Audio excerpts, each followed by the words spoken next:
नमस्कार, कैसे हैं आप। बिहार में चुनाव का बिगुल फूंका जा चुका है और लोग ये भी कह रहे हैं कि प्रधानमंत्री नरेंद्र मोदी ने अपने संबोधन में जो उन्होंने राष्ट्र को संबोधित किया, जो छठ का नाम 2 बार लिया, तो बिहार टारगेट ही था।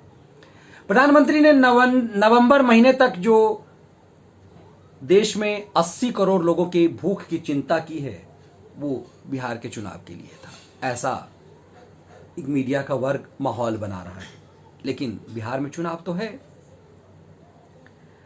लगातार 12 जनपद पर काबिज, पिछले 30 साल से लगभग काबिज। एक लुटियन की दिल्ली में एक कोठी में इतने लंबे समय तक कोई नहीं रह रहा। रामविलास पासवान रह रहे हैं। पासवान को लालू प्रसाद यादव मौसम वैज्ञानिक कहते रहे हैं कि उन्हें पता होता है कि सरकार किसकी आती है। तो क्या मौसम वैज्ञानिक के चिराग उन्हीं की राह पर चल रहे हैं, या फिर अब यह जिम्मेदारी उन्होंने अपने बेटे चिराग को दे दी है। चिराग के बयान लगातार एनडीए के कुछ खिलाफ जा रहे हैं तोल मोल के हिसाब से, और उन्हें आरजेडी ने ऑफर भी दे दिया कि वहां यदि मन ना लग रहा हो तो इधर आ जाएं, महागठबंधन में स्वागत रहेगा। तो क्या तेजस्वी ने जो ऑफर दिया है, चिराग अपने पिता के मंत्रिमंडल के, मोदी मंत्रिमंडल का चिराग बुझा करके आरजेडी के खेमे में जाएंगे? दरअसल ये बात इसलिए क्योंकि मुंगेर में जो उनके जिला अध्यक्ष हैं राघवेंद्र भारती, उन्होंने जब ये बयान दिया कि एनडीए के साथ उनका अटूट रिश्ता है, तो उनके ऊपर कार्रवाई कर दी गई। ऐसा क्यों? एनडीए के साथ तो हैं, उनके पिता तो एनडीए में ही मिनिस्टर हैं, फिर ऐसा क्यों किया चिराग ने? चिराग लगातार बिहार के मुख्यमंत्री नीतीश कुमार पर हमलावर रुख अख्तियार किए हुए हैं। चिराग मोल तोल की राजनीति तो कर रहे हैं लगातार में नीतीश पर। दरअसल चिराग के अंदर यह भावना हो गई है कि वो बिहार के मुख्यमंत्री हो सकते हैं। वो दलित कोटे से आते हैं और इसीलिए ऐसा कुछ हो सकता है, क्योंकि उनके पिता हमेशा इस मामले के मास्टर रहे। तो चिराग को ऐसी उम्मीदें कई बार जगती है कि वो मिनिस्टर बन सकते हैं, चीफ मिनिस्टर बिहार के। ऐसा इसलिए कि चिराग के अंदर यह भ्रम डाल दिया गया कि चिराग अपने पिता के लिए चाणक्य की भूमिका में, हर चीज में लोग चाणक्य की तुलना करने लगते हैं। वो इसलिए कि 2013 में जब राज्यसभा की सीट जा रही थी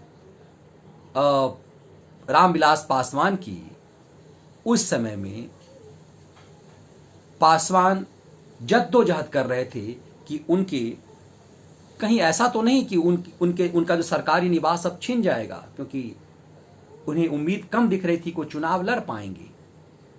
ऐसे समय में वो लगातार सोनिया गांधी से समय मांग रहे थे गठबंधन के लिए बिहार में, लेकिन सोनिया ने जब समय नहीं दिया 2014 चुनाव के लिए, तो पासवान को यह अपना अपमान लगा और उसके बाद उनके बेटे ने एक राजनीतिक दांव चली एनडीए के साथ जाने का, और उन्होंने अमित शाह से समय मांगा और अमित शाह ने समय दे दिया, और उसके बाद एनडीए के साथ उनका गठबंधन हो गया। उस समय में जब बिहार में चुनाव होने थे 2015 में, जब नीतीश कुमार और लालू प्रसाद यादव संग चले गए हुए थे, ऐसे कंडीशन में पासवान की पार्टी बीजेपी के साथ आई, एनडीए के साथ आई, और इसका फायदा बहुत बड़े पैमाने पे रामविलास पासवान को मिला। मंत्रिमंडल में जगह भी पाया, राज्यसभा भी उन्हें मिला, और उससे बड़ी बात कि बेटे का कद जो है वो बढ़ा पाए, और उसका पूरा क्रेडिट वो चिराग को मीडिया के सामने देते थे कि सब कुछ चिराग का किया तरह है। चिराग के कद को ऊंचा करने के लिए हर जगह वो तारीफ करते थे कि चिराग का स्टैंड है ये। तो क्या ये चिराग का स्टैंड है कि लगातार वो नीतीश कुमार के साथ टकराव मोल ले रहे हैं? नीतीश कुमार के बिहार के प्रवासी वाले मुद्दे पर कहा कि जब पूरा देश अपने प्रवासियों को बुला रहा है, नीतीश कुमार जो है प्रवासियों का अपमान कर रहे हैं, उन्हें घुसने नहीं दे रहे हैं, अपनी सरकार के खिलाफ लगातार बगावत करते रहे चिराग पासवान। नीतीश को हर फ्रंट पर नीतीश के खिलाफ उन्होंने बयान दिए। ऐसे में माना जा रहा है कि नीतीश कुमार के साथ जो है उनके रिलेशन अब खराब हो गए हैं और वो तोल मोल की राजनीति जो है वो लगातार कर रहे हैं नीतीश कुमार के साथ। और ये इसलिए कर रहे हैं कि उन्हें ये इस बात को दबाव दिया जा रहा है कि 2010 में जब जेडीयू और भाजपा ने चुनाव लड़े थे, उस समय में नीतीश के रामविलास पासवान की पार्टी आरजेडी के साथ थी, तो 141 सीट पर जेडीयू ने लड़ा और 102 पर बीजेपी।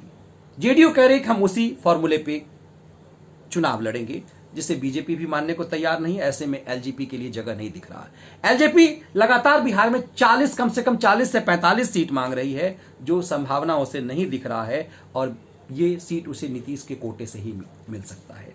ऐसे में आंकड़े का घोलमोल ऐसा है इसलिए है कि 2010 में एनडीए के साथ जेडीयू था, तो जेडीयू के साथ होने के कारण जेडीयू 141 पे लड़ा और 102 पर बीजेपी ने लड़ा।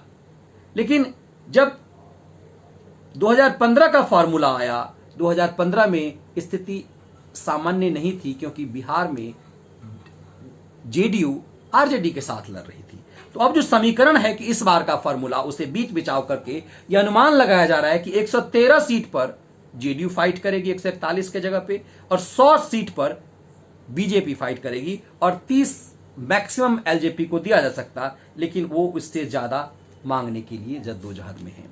और इसी सीट में जो माना जा रहा है कि बिहार में पासवान वोट जो है वो 4% पासवान वोट है और 100 सीट पर, बिहार के 100 विधानसभा सीट पे उनका एक प्रभाव होता है।